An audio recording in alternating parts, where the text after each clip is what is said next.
కూడి వచ్చిన ప్రతి ఒక్కరికి ప్రైజ్ ద లార్డ్. అంటే నేను స్కూల్లో టీచర్గా వర్క్ చేస్తున్నాను.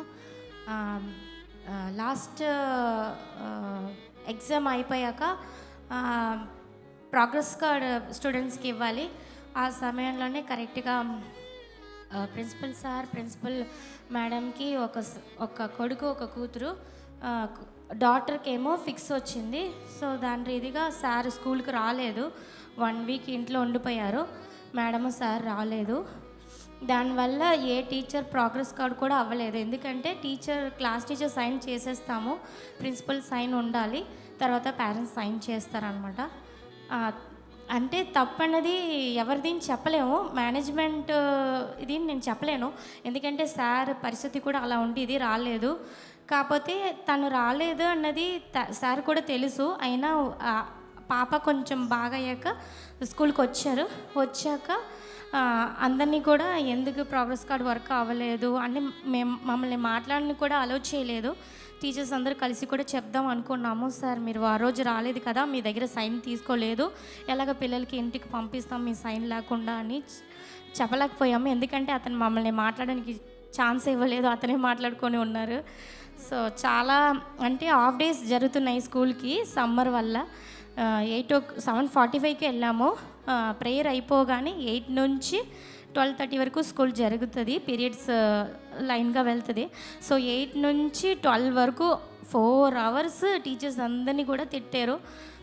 తిట్టడం వల్ల చాలా అన్ని టీచర్స్ కూడా చాలా మైండ్ అప్సెట్ అయిపోయింది.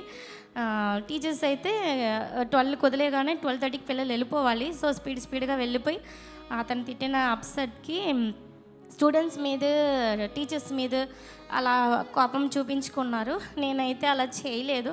కాకపోతే అదే మైండ్లో ఉంచుకున్నాను అనమాట. నెక్స్ట్ డే ఏం చేశానంటే ఆ రోజు ఎగ్జామ్కి కావాల్సిన బుక్ ఇంటికి పంపించలేదు. అదే తలంచుకొని ఎంత గట్టిగా తిట్టారు, దీనికైనా మనం ఏదైనా బిజినెస్ చేసుకున్నా బాగున్ను. మమ్మీ డాడీ కూడా అలా తిట్టలేదు. చాలా దారుణం. ఎక్కడైనా వర్క్ చేస్తే కామన్గా ఏదైనా తప్పు అనేది హ్యూమన్ బీయింగ్ చేస్తారు, ఎప్పుడు పర్ఫెక్ట్గా చేయలేము.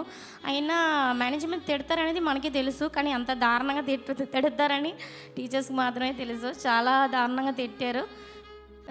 అందువల్ల ఆ సమయంలోనే మరో రోజు నేను బుక్ పిల్లలకి పంపించలేదు, ఎగ్జామ్ బుక్స్. మరో రోజు ఎగ్జామ్ బుక్సే పంపించలేదు. పేరెంట్స్ తెలిస్తే సార్ పక్కనెట్టినా పర్లేదు, పేరెంట్స్ చాలా దారుణంగా తిడతారు. మేము ఇయర్లీ 20,000 కడుతున్నాం, ఇలాంటి టీచర్స్ పెట్టారు. అంత మైండ్ అప్సెట్ మైండ్తో ఎలా వర్క్ చేస్తారండి? అప్సెట్ మైండ్తో టీచర్స్ అని చాలా నిలబెట్టి అడుగుతారు. నాకు టెన్షన్ వచ్చేసింది. ఇంటికి వెళ్ళగానే ఆలోచన చేసుకునే ఉన్నాను ఇవ్వాలని. లాస్ట్ మినిట్లో మర్చిపోయాను. ఆ రోజంతా ప్రార్థన చేసుకుంటున్నాను, ప్రభువా నన్ను కాపాడు ప్రభువా, నేను చేసిన తప్పు నాకు తెలుస్తుంది. కాకపోతే నన్ను పేరెంట్స్ దగ్గరను, ప్రిన్సిపల్ సార్ దగ్గరను డబుల్ సైలో నేను తీసుకోవాల్సిన వస్తుంది. రేపు ఉదయం వెళ్తే నాకు అలా రాకుండా కాపాడుతా ప్రభువా, ఈసారి నుంచి కొంచెం జాగ్రత్త పడతాను నా వర్క్లో అని చెప్పాను. దేవుడు అలాగే మార్నింగ్ వెళ్తున్నాను. ఒక్క పేరెంట్ కూడా కంప్లైంట్ ఇవ్వలేదు. సార్ కూడా ఆ విషయం తెలియలేదు. సార్ కూడా నన్ను పిలిచి తిడతారు, ఈ పార్టీకి పేరెంట్స్ ఫోన్ చేసే ఉంటారు సార్కి అనుకున్నాను. సార్ కూడా తిట్టలేదు. నిజంగా అది నా మిస్టేక్. కాకపోతే ఆ చిన్న ప్రార్థన కూడా దేవుడు ఆలకించారు.